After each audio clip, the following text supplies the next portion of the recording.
All right, good evening, everyone. Good evening. Good evening, everyone. I am Mayor Quentin Hart, and this is the second day of the I call it candidate forum. So your opportunity to hear about the experiences, what our candidates for police chief are wanting to do in the first 100 days, and also their perspectives on community policing. We had two candidates yesterday, and so you know from yesterday I don't do a long introduction because each person will highlight their actual career. So without further ado, I'd like to introduce Major Joe Leibold. Thank you.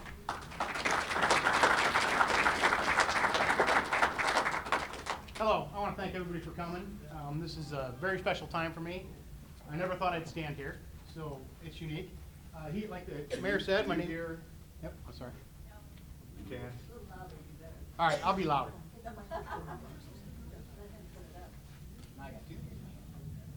How about now? Okay, I'll start over. Thank everybody for coming. I'm glad to be here. I never thought I'd stand here when I started my career in 1990. Like the mayor said, my name is Major Joe Leibold. I've been with the Waterloo Police Department since 1990, and I was technology challenged earlier, so we'll see how this works today. Major, one more thing. There are no cards that we'll have for after about 25, 30 minutes. There's no cards, so we'll start collecting them and getting them out to you. Last time I interrupt. Okay, I start real quick. I grew up in a small agricultural community in Iowa. I moved to Waterloo to go to college. I have been here ever since. I've lived in Waterloo for the past 30 years. I grew up in a small town. Most of my young life was spent working on a farm and doing other stuff. In high school, I found the love of my life, which is football. I also met my wife there, and she takes credit for it, but that is true. I met both of them. I joined the National Guard at 17. I was in the National Guard for 9 years. My junior high school and my senior high school summer, I spent in Fort Benning, Georgia. Not what every kid enjoys, and to be honest, I didn't enjoy it that much either, but I got to do that. I stand up here. I've been married 30 years. I've been a Waterloo cop 30 years. And for parents in the room, I have grown-ish children. They're kind of out and kind of in. I got a couple in college and one working. I'm going to emphasize that I'm not standing up here alone. There's a lot of people that put me here. Some of them are in the room. I've been fortunate to work in the police department with a lot of really good people. I've had an upbringing, my parents, my family, my wife, my children. They're all responsible for me standing here. I'm not standing here by myself, which is why maybe I'm not as nervous as I should be. I started in 90. I did everything a patrolman could do. I got to work first or second shift patrol. I was a field training officer. I became a firearms instructor. I got in the tactical unit. I had a lot of fun as a patrolman. In 1998, I also was assigned to investigations for a couple times throughout there. I got promoted to sergeant in 1998. Again, was fortunate, moved around the department, investigations, patrol, crime lab. I got to do a lot of different stuff. Then I got promoted to lieutenant. The avenues open to me became less. I was a second shift patrol lieutenant for a while, and then I moved to our internal affairs unit. I worked our internal affairs unit for 3 years. Most of you know what internal affairs is, but our internal affairs does other stuff as well, background exams, testing, recruiting, hiring. So I was involved with that. I moved from there, I got promoted to captain. Our captain generally moves to the administrations division, which is not the division everybody wants, but it's where the new guy goes, so that's where I got to go. Our administrative division runs the budget. I have accountants in my family, however, I am not one. So I learned there to do the budget and make things work, how the money came in, how the money went out, the paperwork. And I continue to know that to today. I can still do the paperwork to pay bills, to process, do a lot of things. So that was a good assignment. I moved from there to the captain of the patrol division, which is really where my heart and soul lied. When you come up as a patrol officer, it's kind of where you like to be, the uniform division with all the officers. It's really a lot of fun and a good place to work. So I became the captain of the patrol division. And I spent a great deal of time there, probably longer than I should have. And I got to do a lot. I got to implement a lot of programs, and we'll talk about that in a little bit. I was made captain of police services when we moved Chief Truck over to kind of a fire police thing. When he came back, my title was changed to major. So I've got to do that. And throughout that time, I just moved around and did a lot of different stuff. When I was putting this together, it really made me look back on my career and some of the stuff I was involved with. And there's been a lot of changes in law enforcement since I got hired. It's really amazing the amount of stuff we went through. But if you look up there, I instituted a complaint tracking form to keep track of the complaints filed on officers and get the paperwork processed and use a database to keep all of that in there. Me and our IT division worked together on that. We rewrote our use of force policy 3 years ago. It's been reviewed by the Department of Justice, George Washington University. It got great reviews. A couple things we might need to change, but other than that, it really came back. And I worked with a lot of people on that. Again, some of them are in this room. I'm on the board of directors for the Boys and Girls Club. I've been doing that for about 5 years. That's an assignment I really enjoy. Got to see the new teen center, got to work with some great people. It's really a good assignment, and it's really a good job. I really enjoy it. Some of the stuff you're not going to understand running orders, but use of force tracking. We started use of force tracking in our department under Chief Jennings in 2008. The federal government is just starting it now. So we were that far in front of the federal government. When we got the tasers, Chief Jennings wanted to track it. We wrote and designed a database that allowed us to track use of force. We're one of the few law enforcement agencies in the state that do that to this day. And I think that's critical of us to really take a look at it and use that data. Went to body cameras, and I'll talk about that later, sorry. Went to body cameras, and I'll talk about that a little bit in the next slide. But body cameras in law enforcement came in 2015 big. We started looking at them in 2014. And we started experimenting with them, trying to find things that worked. There weren't a lot of great products out there in 2014. 2015, after Ferguson, Missouri, there were a ton of products out there, but I'll say again, there weren't a lot of great products out there.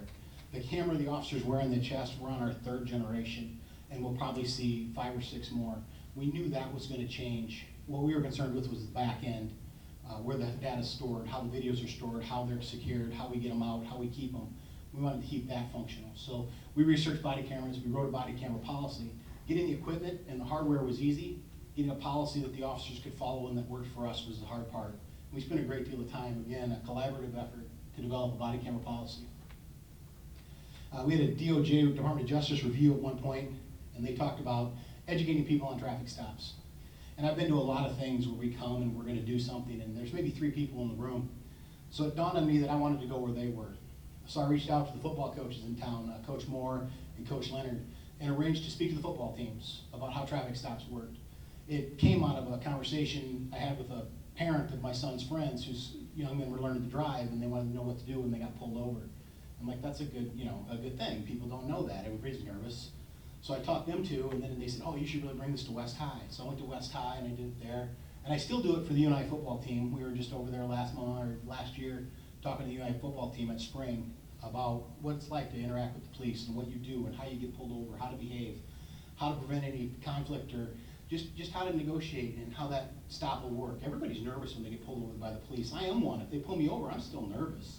So it's good for people to know how that works, and especially young children. I went through it with my kids instinctually, but most parents don't have the knowledge I have of being on the other side of the window. So it's nice to share that. I also taught it at the Department of Corrections over probation and parole. I thought that was important. These guys were offenders, and they're out and they're in the community. Let's try to keep them from reoffending. Let's tell them what a traffic stop looks like. They don't have to run. Most of the time, it's just a quick interaction. We're in, we're out. We institute mandatory body armor wear under my leadership in the command and the patrol division.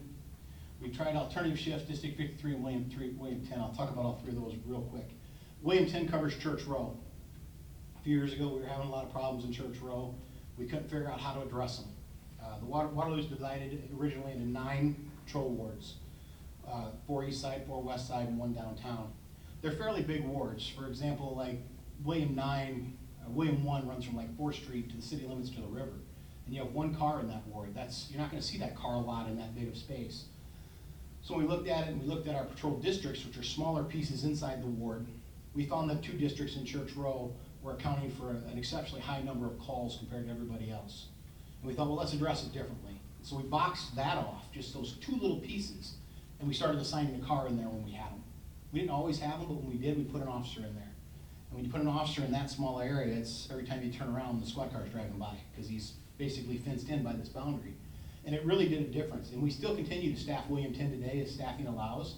And crime has went down in Church Row. We've managed to make it better. We're not completely there yet, and I think the neighbors would agree, but it's gotten better. We've made a difference at this point. We're still working. We're not perfect, but we're working on it. District 53 and alternative shifts are the same thing. District 53 is more of a hot spot policing technique we used over off of Baltimore. We were having a large number of burglaries over there, so we did the same thing. We walled it off, and we said, okay, we're going to assign officers there during our prime times, on overtime hours, to try to reduce crime in that neighborhood. And it was successful, and we lasted a few years without doing it, and every now and then we bring it back as things flare up in that neighborhood and let officers work it, so that's good. Our alternative shifts, And we don't have the staffing for them anymore. We had the staffing at the time. And what it allowed us to do is had extra officers from noon to 8 p.m. and 8 p.m. to 4 a.m. During our busy times, we had people come in. A lot of our overtime results from calls that say our shift ends at 11, and guys get calls at 10:30 or 10 o'clock, and they're held over. So this was designed to prevent that, and it was also designed to beef our staffing up during our prime busy hours. And it also helped us with events. Like during Irish Fest, we had extra people, they could go work it, they could be out there, and it helped with that. So that's what that was, and those things were all done with me in collaboration with other people. One of the other things I'm really proud of is I went to some training, I'll get to on another slide, but employee wellness. We've really started to look at the wellness of our officers.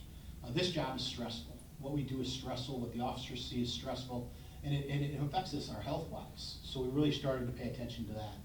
We started to take time every December to address employee assistance. We've had PTSD training. We've had financial wellness. We've had a variety of nutrition. We've had a variety of different things come out and teach us how to just maintain our health, which has become critical in our profession. It's just, this job is stressful and we don't always cope the best, and it causes us some issues. So that was designed to help that. The last thing on the slide, I'm a big brother, big sister. I haven't been a very good one lately because I've been very busy with Chief Trucka's absence and some other issues going on, but I am a big brother, big sister. I do have a little brother. It's more of a mentee-mentor relationship because he's 9 and I obviously am not his big brother. So it's obviously a different relationship, but it's benefited me. It's been very interesting to see the eyes through a 9-year-old's eyes again. My youngest child's 18, so the difference is astronomical. Some of the stuff I've got up here, I really want to point out that all these programs, the city doesn't run on a massive budget. We don't have unlimited funds or unlimited resources. So whenever we want to do something new or try something different, it always comes down to, can we fund it? Can we do it? Do we have the funding? And in general, that answer is normally no. We have the funding to do our base operations. We don't have a lot of extra stuff. So when people come to you and they say, hey, we want to do body cameras, that's about a $50,000 project. Where do we get the money? I found a grant for it. I got a grant through Black Hawk Gaming to pay for half of it. And then we got donations for some and we found the others. So I was able to locate and find funding for all these programs. Full spectrum imaging is something our crime lab uses to analyze evidence. The speed trailer, a hostage rescue phone, a Project Safe Neighborhood I'll separate. But probably the crown jewel of all of them is what's called our VCAT unit, our Violent Crime Apprehension Team. We wrote a grant in 2008 to address violent crime in the city. There were, I don't know how many applicants, but we were one of the few that got it. And we maintain that unit today, although the grant funding was only for 4 years. We've managed to maintain that unit because we found so much value in it. They've taken so many firearms out of the hands of people that would use them illicitly. They've intervened in shootings. They've been watching houses as people pull up to shoot and they're there and they stop them. They recently got somebody in front of a bar with weapons in the car waiting for someone to come out to shoot, and they intervened. So not only are they arresting offenders, they're preventing and deterring violence, which is what really the goal of our operations are. Project Safe Neighborhoods, PSN, Safe Streets, is fairly new to us. It's been going in Cedar Rapids for quite a while. We were fortunate to get asked by the FBI and the ATF to join. They don't have a lot of slots and they don't have a lot of spaces and they're very competitive. So we got into Project Safe Neighborhoods and a few things have come out of it. Not a lot, but a few things. We've got some training lined up for crime prevention through environmental design. We've not had that training probably in 20, 25 years. And we're going to send 6 officers down to that to get trained in crime prevention through environmental design. So they can look at a neighborhood and say, why is crime happening here? And address it. If it's lighting, if it's shrubbery, if it's whatever. If there's something in the neighborhood, in the environment, in the area that's going on, they can address it. And that's what that's there for. We also got the same grant's going to cover some training called realistic de-escalation training. It's on how to de-escalate situations. It teaches the officers, and that'll be an instructor course, so they can come back and they're going to teach the entire department. They're going to teach the sheriff's office if they want. That was part of the grant, and the sheriff cooperated with me on applying. So it'll give us training on realistic de-escalation, what de-escalation looks like in the street, not on a classroom, how it's going to play out. So that's coming up. The National Incident Ballistic Network, NIBIN, our bullets, when we recovered a bullet from a shooting, it used to have to go to the DCI in Ankeny. They process it, it could take weeks. Des Moines got their own machine to try to speed this up, and now Cedar Rapids is getting a machine that we're going to be allowed to use. So if we recover a bullet, we could drive down there and in minutes find out if that bullet was used in another shooting and track it. And Des Moines had great success with this, so we hope we have just as much. Every year in my position now as captain of police services or major, I address the department and I talk to them. And I don't talk to them a lot about what my job is or what we're doing. I've kind of focused and I've designed my presentations around one word every year, and I've kept it pretty simple. 2013, you can read them all, but they all focus on building healthy relationships, taking care of yourself, working together, teamwork, all these things that are designed to make us a better organization. Because we're like any other organization with 120, 32 employees. We don't always get along. We sometimes disagree. We don't always agree with what's right and what's wrong. We don't agree with what people do. So this is designed to help us do that. And that's what most of this training was. How to make them better, how to take care of themselves and all of that. And I've done that since 2013 through 2020. I skipped 2018 and I really have no reason why. I don't know what got me distracted during that year, but for some reason I just did a presentation without a word. And then they were asking me to bring it back, so I brought it back. I think I got distracted and chased something across the room at that day. My education. I've been really fortunate. I got to attend the FBI National Academy, which not every officer in this country gets to go to. I went there in 2008. I really enjoyed it. It's 12 weeks long. It's in Quantico, Virginia. If you ever watch CSI, or not CSI, Criminal Minds, where they fly the helicopter in and the two big towers are there, it's not near as nice as it looks on TV. It's like an old dormitory. It's really not a good place to live. But I spent 12 weeks there. They taught us about behavioral analysis, employee management, drug relations, constitutional law, just a lot of things, and it was very educational. Another benefit of that is I met law enforcement officers from all over the country who I still have friends with today. My roommate's currently the chief in Chattanooga, Tennessee, and it's just a great relationship to have, to be able to call them up and say, hey, what are you guys looking at? You know, we're doing body cameras. What do you guys have? And it's just a great resource for us to see what problems they face, because we're all kind of in it together. On top of that, a couple years later, I got invited to attend the FBI Law Enforcement Executive Development Seminar, LEADS. I got lucky. I was truly lucky, and I got blessed. The federal government had shut down because they didn't have any money. So when the class came available, it was like December 15th, and class started January 4th. Well, most executives they invited couldn't go, and they just kept going down the list till they got to me, and I'm like, yeah, I'll go. So I got to go, and it was 2 weeks long, and it was really a benefit because it really talked and focused on employee wellness and employee well-being. They had national speakers that we could never afford to bring here to teach. And I brought all that back, and that's where a lot of the employment wellness stuff out of us came, is from what I learned there. I talked about days off and the value of them and all of that, and just being able to disconnect from this job and take time for yourself and enjoy your family, build relationships. Other stuff up there, I'm a graduate of Hawkeye Community College. I'm sold. It was Hawkeye Institute of Technology at the time. I attended some classes at UNI, Northwestern, Upper Iowa, and Virginia through the FBI. I was asked to talk about community policing. I could talk about community policing for hours. It is a huge umbrella that covers a lot of programs. If funds and resources are unlimited, the amount of community policing you can do is unlimited. There's just so much out there. I tend to talk within what we can do and not what we can't. There are programs that we can institute with the resources we have, without having to hire 6 people to run a community policing team, or without having to do that. I also don't believe a community policing team is effective. It may be effective in some organizations, but for me to community policing to work, it's got to be department-wide. Everybody, from records to dispatch, to the officer on the street, to the supervisors, to the commanders, they've all got to be involved. The chief can't do it by himself. The chief can go to 1,000 meetings. If the officers don't go and don't buy in, it gets nowhere. You've got a chief that's community policing, but you do not have an agency. This has got to be everyone, from top down, bottom up. You got to do it all the time. You can't build trust in a crisis. We seem to all come together when there's a crisis, and it's a disagreement, it's conflict, it's a matter of argument, and we can't do that. We need to come together ahead of time. We need to work some of this stuff out before the crisis, so we know what we're doing and where we're going.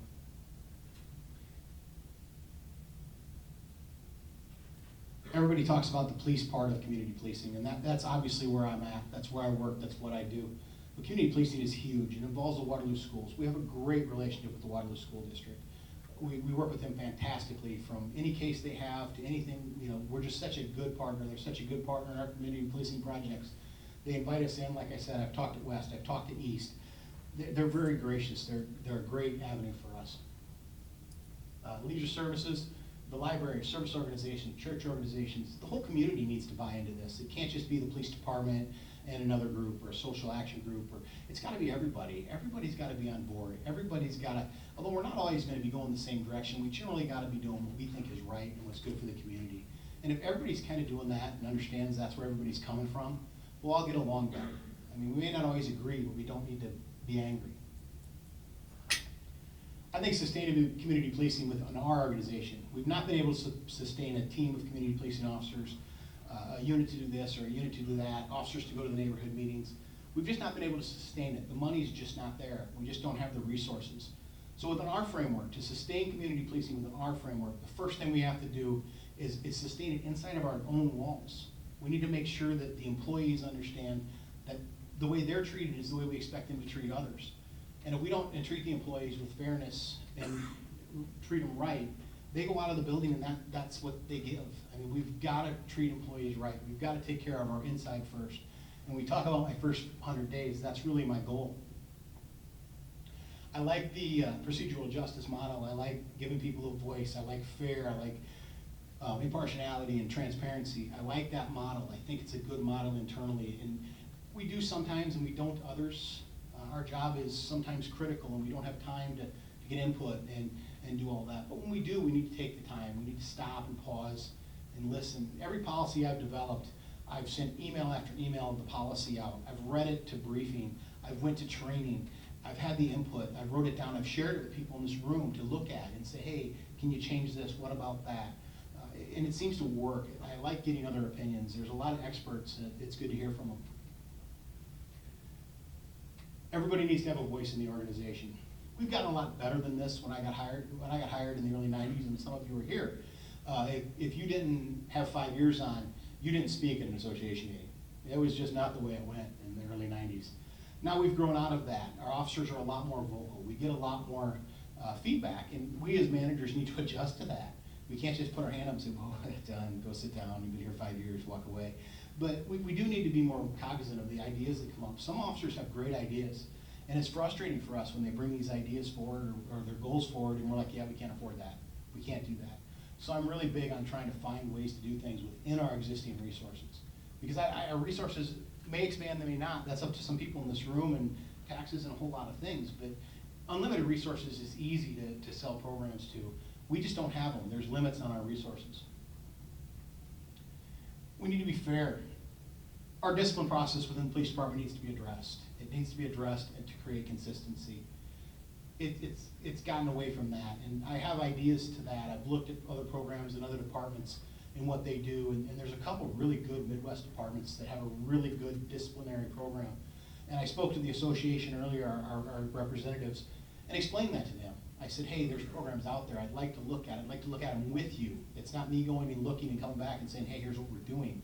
I'd like us to go and us to look and us to decide if it works for us. Because Waterloo, although similar, is unique, and everybody who lives here knows that. We have some unique situations. One of my biggest things is you gotta be open and honest.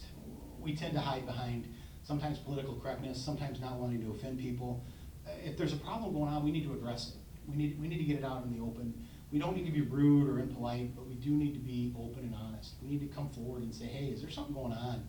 Your performances went down. You know, you're not doing so well. You don't look so well. Are you sleeping okay? Is there something going on? We need to be quick to jump on that, and we're not. We tend to want to put blinders on and just think everything's okay. Something I do, and I'm not great at it, but I seek to improve every day. Every day. I get up at 4:30 in the morning, and that's early, I'll tell you. But I get up at 4:30 in the morning, and my goal every day is to get better. That's something. I don't know what it is. It might be a podcast I listen to. It could be a YouTube video I watch. It could be a book I read or an article. But I just try to get better at something, whether it's health, working out, my job, something. I just try to pick something to improve on. And everybody needs to do that. Everybody needs to have something they're working on. Transparency is unique for law enforcement. We're not real good at it. We're not real good at telling people why we do what we do. There's generally a reason. There's generally a reason why we tell people to leave a building if there's a bomb in it or if there's something going on. We normally have a reason, but sometimes urgency doesn't allow it. The average officer on Waterloo handles about 5 calls a shift and he works 8 hours. We handle about 140 some calls a day. So they're busy, and sometimes because they're so busy, they see that screen stacking up. They're like, yeah, I gotta go, I don't have time. I'm sorry, I don't have time, I gotta go. And we need to find a way to address that. We've done some with online reporting, which is a good thing. It'll pull off some of the calls for service we go on, and it'll allow us to address some things outside and hopefully free up some officers. But that's something we need to do. We need to explain to people sometimes when time allows, or maybe after, and I've done that, you know, hey, we did this because of this, that, and the other thing. This is why that happened. And they're like, oh, I didn't know that. The officer could have told me and saved me all this headache. So it's important that we try to explain what we're doing, why we're doing it. It's also important that we take input from the outside. We shouldn't be so scared of people coming in and telling us, you know, hey, can I look at that policy? If you didn't know, our operational guidelines are online. They're on our webpage. You can go look at them. They've been online for a long time. Our complaint form's online. We try to put as much online as we want, as we can. Our webpage isn't great, but it's what we have. We'd like to improve it. That's one of our goals for this year. But that's something we have. We should be open to that. I talked about discipline a little bit, but discipline and evaluations are two things that negatively affect an organization quicker than anything else. If employees feel that the discipline's not fair, or the evaluation process isn't fair, it's not impartial, you're not treating me the same as you treat your friend, that creates problems. And we need to find a way to get impartiality firmly ingrained. And you know, you can talk about it, you can say things, but you really need to put it in writing. Here's what it's gonna look like. And that's why I like some of the disciplinary policies I look at. The one I like particularly has a matrix, where basically if you do this, you get this. You do this, you get that. And you can simply go down and find out what it is. Now it's a range, so the chief does have some leeway, but it doesn't let him go anywhere he wants. He's got a dialed in thing. And ideally you'd seek input from the public on what those things are. You'd seek input from the elected officials on what those things are. So we're all kind of on the same page. So when something happens, they're not calling for a head on a spike. They're like, hey, we know, we've read that policy, we helped write it, this is what they're gonna look at. And then they know, and it's not so emotionally driven. I think over my course of my 30 years, you know, putting this slideshow together I was reluctant. I really sooner talk with you than talk at you, and a slideshow makes me talk at you. I would just soon stand up here and have you throw questions up and answer them. I think I'm more comfortable in that. This mic, all this stuff, I'm just not real comfortable in. But through my career here, when I put the slideshow together, you know, when you've done something, I've done this 30 years, you do it and you kind of look back and you're like, oh, did I do it right? Did I make a difference? Was I valuable? And I looked at this and I'm like, you know, all the stuff I put on this slide, I've created value for my organization. Some of it, some officers didn't like, some they did. I've not always made everybody happy. I don't pretend to, that's really not my goal. But I've always done things in the manner of what I thought was right. I've made plenty of mistakes, I've done things wrong. I've done a lot of things, but I'm not afraid to experiment and try things. Sometimes they work, sometimes they don't. I'm one of those few people that like change. I think it's fun. This process has been extremely nerve-wracking, and I've enjoyed every minute of it. Whether it was the interview today, the association, standing in front of you guys, I like it. It's fun. I enjoy it. So I want to thank you for the time for meeting with me today. I really appreciate the experience. This is something I never envisioned growing up on that farm, driving that tractor. Never saw myself standing here. I'm sure my sister, I have 5 sisters and 1 brother. I'm sure my sister, I was like, oh, I can't believe he's doing that. But it's something I never thought of. I really enjoy it. I appreciate your time. I know you all have other stuff to do on a Wednesday night. But it's great for me to talk, and I really do enjoy it. And I'll kick it back to you. All right, and you know, to add to your point. Thank you. And to add to your point, having this audience these last 2 days really shows the value that people hold with this position as well. So thank you, but now you get your wish. All right. I'll do what I can. So you keep the mic, I'll just yell. So how would you change the racial inequities in the same department you rose up through? Well, you know, the interesting thing is I met with the association earlier and I talked about it, and that was one of their questions too. That's a concern with our whole organization, is how we get better at that. And to be honest, I think we've made steps. We've hired 2 African-American candidates in the last 3 years, which is more than we've hired in a long time. I think we're getting there. And it's difficult. It's hard for a department that's predominantly white to reach into the African-American community and convince people this is a good job. I mean, this is a hard job. It's something you've got to want to do. It's not something you can just say, yeah, I'm going to do that and see what it's like. Anybody who's done it for a while is going to tell you, you know, it takes its toll, and you've got to want to be there. So for us to do that, we've got to get out, and I think it falls back to every window, every stop, every call, every time we have interaction. If the officers are doing what they're supposed to be doing, they're recruiting at the same time, because those people are looking at them going, hey, that's kind of cool. The other thing we need to do is we need to recruit all year long. We need to start recruiting constantly. We need to take applications all year long. You know how many times I run into somebody and they're like, oh man, I want to apply. As a matter of fact, just a little bit ago over at the Sportsplex, some kid's like, oh, I'm going to apply, when do you test? Well, we just finished, it's a year away. We lost that kid, a year he's gone. But if we were taking applications, we could at least get his name, his information, and get all that stuff on board. So when it came time to hire, we're right back. And we need to start recruiting all year long. We need to get better at it. We need to be out. A lot of agencies are starting to recruit like college coaches coach, or college coaches recruit. They're going to houses because you got to get parents on board. Because parents look at this job and go, oh, wait a minute. And so you got to get parents on board. You got to go recruit like college coaches. Now, we don't have the budget for that, but we do need to get out and be more seen. It'd be great if we recruited all year long. We had a pamphlet we could carry around. When somebody said they're interested, you go, here, there's an email on there. Go ahead and reach out. Get your name on the list. We'll contact you when we're testing, and we could stay in touch and maybe come down and do a ride-along and just keep them playing along until, you know, until they determine, hey, this is what I want to do. I've recruited kids over the years, and I've been working on a couple of them lately, and their mom is my biggest hurdle. But I work on it. I talk to her and explain to her what the job is and how it's done. It's not what people think. You really got to come and see the organization and see what we do to really understand. Everybody watches it on TV, and I got news, TV's not real. It's not how we work. Every day there's people down there trying to do good things and really trying to do a good job. And that's what we need to sell. And you got to come in and see it. You can't watch from the outside and think you see it. You got to come in and spend time in our culture and with our people. I have the joy of working with some tremendously gifted people. Right. Do you see a similar PSO program, similar to Cedar Falls, in our near future? Well, I told you we handle about 150 calls a day. So 50 calls a shift. If we did it, it would be cost prohibitive in my opinion. Our officers are so busy. I mean, you've got to figure if they're handling 5 calls an hour, there's only 10 of them working. And if you think they can clear every call in an hour, you watch too much TV. Some of this stuff takes hours and hours and hours, and they have calls carried over from the day before they're working on, reports to write, videos to review. It takes a lot of time. We do not have the resources currently. Now, if you hired 40 cops and tried to make them PSOs, maybe we could free up 2 of them at any given time to help fight a fire. But 40 cops is going to cost you a lot more than 2 firemen. So cost-wise, locally here, our call volume is just too heavy. Now, if our call volume plummeted, I don't know, we could revisit it, but our call volume prohibits it, in my opinion. Right. What are your views about an external review board? I think there's a place, but I think Iowa doesn't allow, the law doesn't allow a lot of stuff on the back side of an issue. I think we'd be better off reviewing on the front side.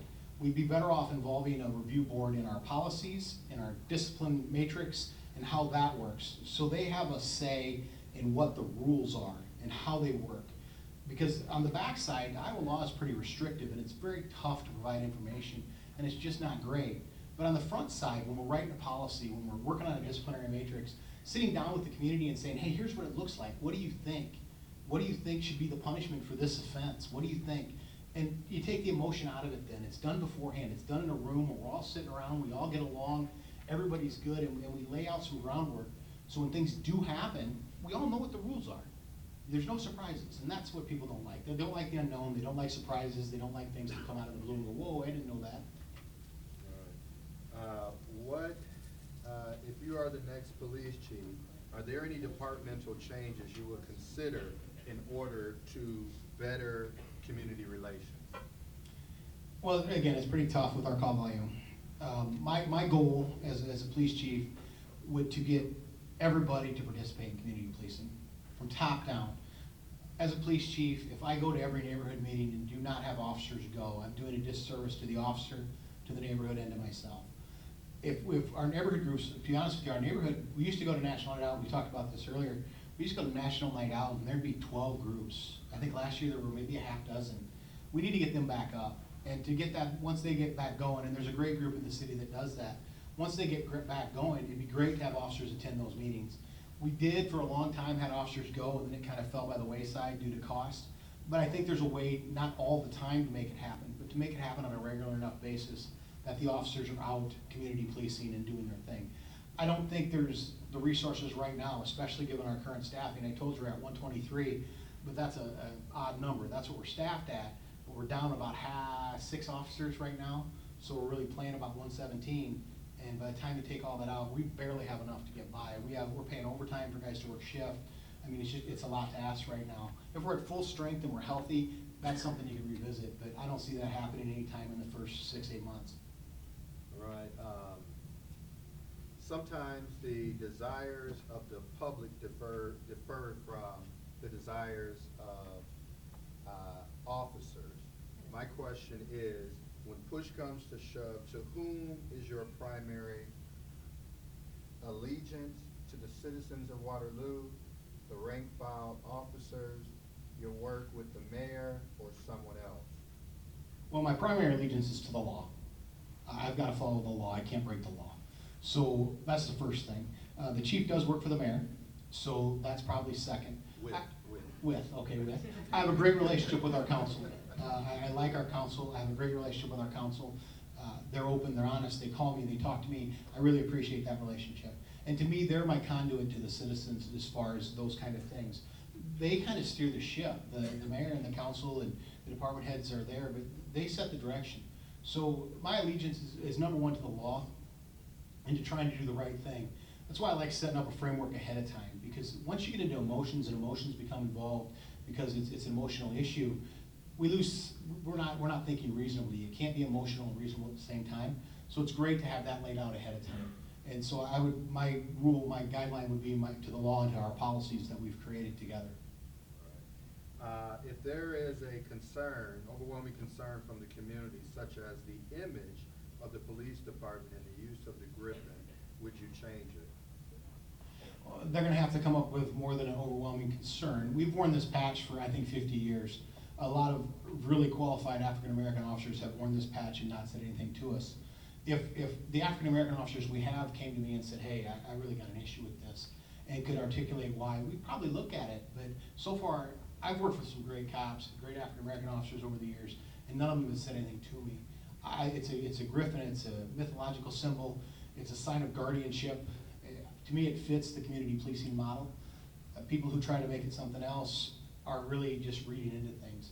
It's not a dragon, it never was a dragon. It's a griffin, it's a mythological symbol.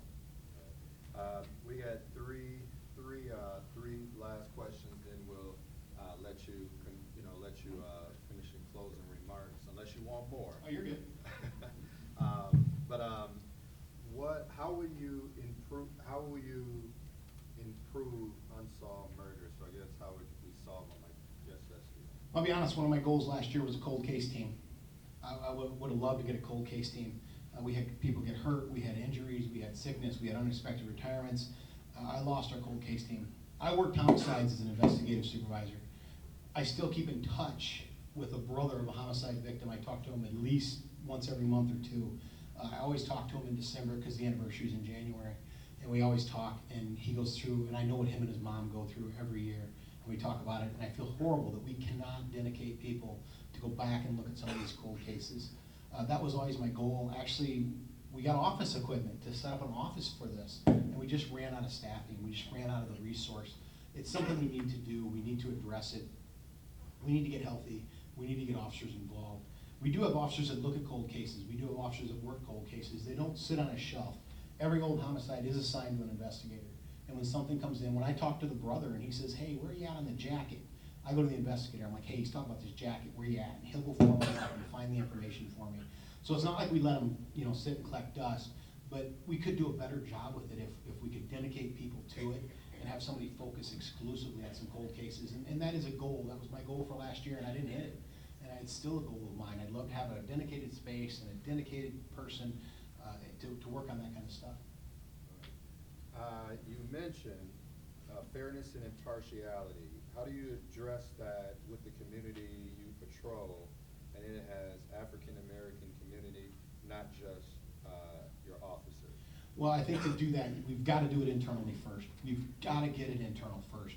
Everything I've read, everything I've researched, everything I've studied said you can't push anything out until you do it in. So you got to get out. We've got to get it internal. We've got to get the officers to buy in. We've got to get them to understand what it is. And once they understand what fairness and partiality looks like, then we start pushing it out, and we start taking it outside the organization and out into the community. Everything I've read said that's a natural progression. It doesn't really require a lot of of command interference or command intervention. It's a natural progression. If the officers feel that they're treated fairly and everything inside's good, they go out and they do the same thing out. If they don't, we have to address it. We've had procedural justice training. We've had a lot of it. Maybe if it's not going the way we have, we find it and get it again. And we bring it back in. We bring an agency that's doing it and making it work. We bring them in and have them show us how it goes. But we've got to get, once inside, my hope and my belief is that it'll work outside. All right. And your overall, what is your plan for overall crime? And they have in here black on black violence too. Well, we've had a really good run on violent crime. We've pushed violent crime down considerably over the last 10 years. And I spoke to the officers earlier, and I think in that regard, we're really making a difference. The VCAT unit we talked about, every officer on the street, every investigator in our records division, every employee is aware of violent crime and the shootings, and they're taking a little extra step to go after it and to work it and to push it down. I've talked about deterring them. I've talked about preventing them. Part of it is an education piece, and that's the piece that we're missing right now. We haven't really got out and got a lot done. But we do have a partnership with the U.S. Attorney's Office where we can get out and we can teach. We've actually did some call-ins with violent people and had them come in and sit down in the U.S. Attorney's Office to talk to them about the consequences of their actions. What happens if you're a felon and you get caught with a gun shooting? What are you looking at in the federal system? How's that going to play? So that's the other piece of it. We've got to educate them. We've got to try to deter it. We try to prevent it. And there are some truly violent offenders that just need to go to jail. And we've all met them. We've all dealt with them. We've all dealt with them. But they're few and far between. Very few people in this community, very few people in the world, in my belief, are truly evil. There are some, and I've dealt with them, and you've seen them, but it's very few, and those are the ones we need to incarcerate. I spoke earlier at one of my interviews, and I said I don't like lifetime bans, or I'm just not a big fan of, I have friends who are felons. They're not felons anymore. They made a mistake when they were young. Anybody 18, 19, 20 says they didn't make a mistake, I'd really like to see what their life was like, because I've made plenty as a young kid. I just, it's something we've got to get past, stigmatizing that, and let people back in and be open and give them the second chance or the third chance or whatever they need.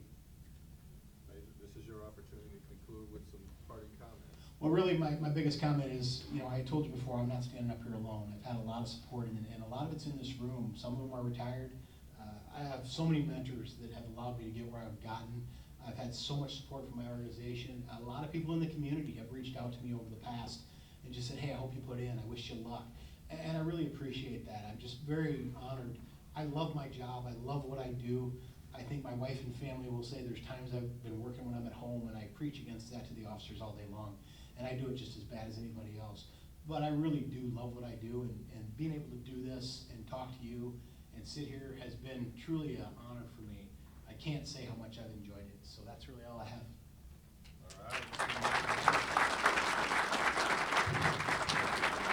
All right, thank you so much. Now, I think we have a couple minutes, so it's your opportunity to take a quick restroom break, not all at the same time. But it's your opportunity to take a quick break as we prepare for our next candidate. Thank you.